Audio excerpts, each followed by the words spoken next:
আজ আমরা চিড়িয়াখানায় পশু পাখি দেখি, কিন্তু আপনি কি জানেন একসময় মানুষকেও খাঁচায় বন্দি করে রাখা হতো? একে বলা হতো হিউম্যান জু বা মানুষের চিড়িয়াখানা। এটি খুব বেশি আগের নয়, মাত্র 100 বছর আগের ঘটনা।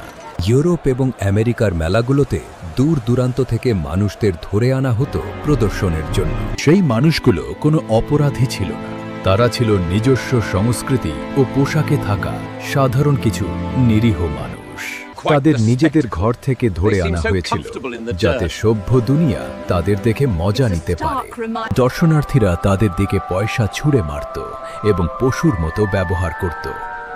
ওটা বেঙ্গা নামে এক ব্যক্তিকে তো চিড়িয়াখানার বানরের খাঁচায় রাখা হয়েছিল। এই সব কিছু করা হচ্ছিল শিক্ষামূলক প্রদর্শনীর নামে, যা আসলে ছিল চরম অপমান।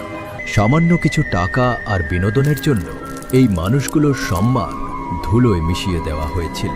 সময়ের সাথে সাথে এই চিড়িয়াখানাগুলো বন্ধ হয়ে যায়, কিন্তু ইতিহাস এই লজ্জা বইয়ের পাতায় চাপা দিয়ে রেখেছে। আজ আমাদের এটি মনে রাখা উচিত, যাতে মানবতার এমন অপমান আর কখনো না ঘটে।